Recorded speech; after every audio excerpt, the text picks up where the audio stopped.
আমরা বাড়ির অনেক মহিলারা এই নিয়মগুলো জানি না যে তুলসী গাছের নিচে এই ভাদ্র মাস চলাকালীন জল ঢালা উচিত নয়, তবে কোন কোন বার, এবং এমনকি তুলসী পাতা স্পর্শ করা উচিত নয়, তুলসী গাছে হাত পর্যন্ত দেওয়া উচিত নয়। আমাদের কিছু কিছু ভুলের কারণে, আমাদের অজান্তে আমরা যে ভুলগুলো করে ফেলি, তার জন্য কিন্তু আমাদের সংসারে সবসময় দারিদ্রতা, আর্থিক অনটন, দুঃখ সুখ এর মধ্যে লেগেই থাকে, সব সময় কিন্তু লেগে থাকে।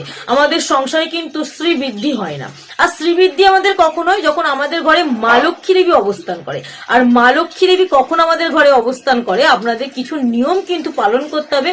যেহেতু এই নিয়মগুলো পালন করলে মা লক্ষ্মী দেবী খুশি হয়। আর ভাদ্র মাস যেহেতু 4টি মাসের মধ্যে দ্বিতীয় শুভ মাস, ভাদ্র মাস হচ্ছে দ্বিতীয় নম্বর মাস 4টি মাসের মধ্যে। প্রথম মাসটি হলো শ্রাবণ মাস। শ্রাবণ মাস মহাদেবের মাস, আর ভাদ্র মাসটা হচ্ছে মা লক্ষ্মী দেবীর মাস, বিষ্ণু দেবতার মাস, রাধা অষ্টমী পালন হয়, অর্থাৎ রাধা কৃষ্ণের মাস। সেই কারণে কিন্তু আমাদের এই কয়েকটি নিয়ম যদি আমরা নিখুঁত ভাবে পালন করতে পারি, তাহলে আমার সংসারে মা লক্ষ্মী দেবী অবস্থান করবে। আর মা লক্ষ্মী দেবী যদি অবস্থান করে, তাহলে আমাদের সংসারে কখনো সুখ শান্তির অভাব হবে না। তবে আপনারা কি জানেন, প্রতিটা বাড়ির মহিলাদের এটা জানা উচিত যে এই ভাদ্র মাস চলাকালীন কোন কোন দিন আপনি তুলসী গাছের গোড়ায় জল ঢালবেন না। প্রথম আপনাকে মনে রাখতে হবে, ভাদ্র মাস চলাকালীন 4টি যে রবিবার পড়বে, এই 4টি রবিবার ভুল করেও আপনি তুলসী গাছের গোড়ায় জল ঢালবেন না। কারণ এই 4টি রবিবারে কিন্তু মা লক্ষ্মী দেবী বিষ্ণুদেবের নাম করে উপবাস রাখেন। আর এই 4টে রবিবার বিষ্ণুদেবের নাম করে যেহেতু মা লক্ষ্মী দেবী উপবাস রাখেন, আপনি যদি এই রবিবার দিন তুলসী গাছের পুজো করেন, তুলসী গাছের গোড়ায় জল ঢালেন, তুলসী গাছ স্পর্শ করেন, পাতা ছেড়েন, তাহলে কিন্তু মা লক্ষ্মী দেবীর উপবাসটা ভঙ্গ হয়ে যায়। অর্থাৎ মা লক্ষ্মী দেবীর উপবাস ভঙ্গ হলে মা লক্ষ্মী দেবী রুষ্ট হন। মা লক্ষ্মী দেবী রুষ্ট হলে আপনার সংসারে সুখ শান্তি কখনোই থাকবে না। সারা জীবন কিন্তু অর্থের অভাব থাকবে, দারিদ্রতা আপনার পিছু ছাড়বে না। সেই কারণে আপনাকে মাথায় রাখতে হবে, এই প্রতি মাসের রবিবারগুলোতে কিন্তু কোনো রবিবারেই কিন্তু তুলসী গাছের পুজো করা, জল ঢালা উচিত না। কিন্তু বেশি করে ভাদ্র মাসে ভুল করেও এই কাজটি করবে না। যে কোনো অন্য মাসে যদি আপনি ভুল করেও ফেলেন, ভগবান কিন্তু আপনাকে ক্ষমা করে দেবে। কিন্তু এই ভাদ্র মাস চলাকালীন এই 4টি রবিবার আপনি ভুল করেও তুলসী গাছের জল পাতা স্পর্শ করবেন না, জল ঢালবেন না, এমনকি ছিঁড়বেন না পাতা।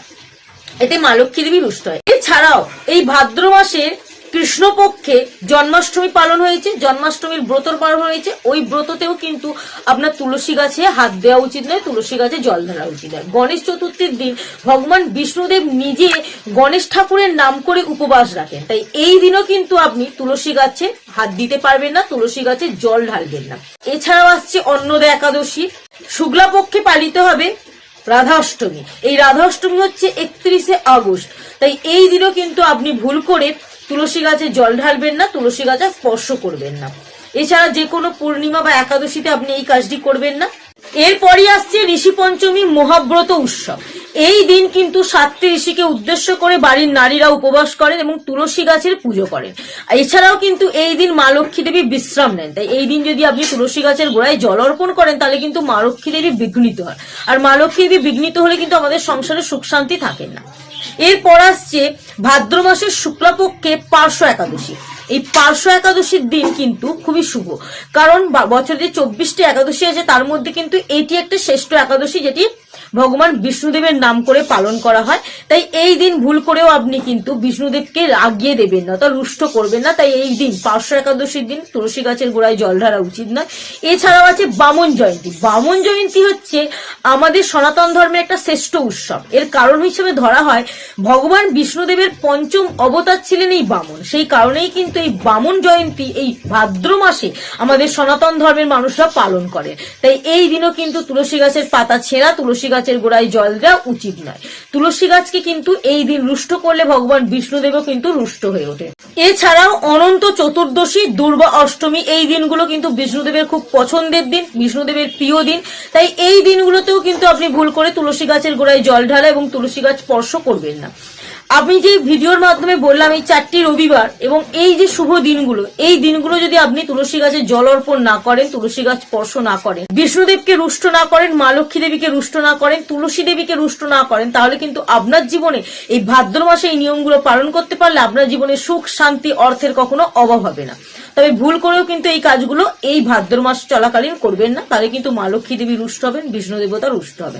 আর আমাদের কোনো কারণ নেই সনাতন ধর্মে যে আমরা দেবতাদের রুষ্ট করতে পারি। যেহেতু আপনার কাছে ভিডিওটি গেছে, আপনি সম্পূর্ণ ভিডিওটি দেখেছেন, তাই কিন্তু এই কথাগুলো মেনেই আপনি এই মাসটা ভালো করে কাটাবেন। দেখবেন আপনার কিন্তু ভগবানের আশীর্বাদে শুধু এই মাসটি কেন, পুরো বছরটি খুব সুন্দর কাটবে, সুখে কাটবে, শান্তিতে কাটবে, দারিদ্রতা আপনার জীবনে আসবে না। এছাড়াও যদি আপনাদের কোনো প্রশ্নের উত্তর জানার থাকে অবশ্যই কমেন্টে লিখবেন, আমি চেষ্টা করবো সেই প্রশ্নের উত্তর দেওয়ার। আর ভিডিওটি কেমন লাগলো কমেন্টে জানাবেন। যদি ভিডিওটি ভালো লাগে লাইক, কমেন্ট এবং শেয়ার করতে ভুলবেন না।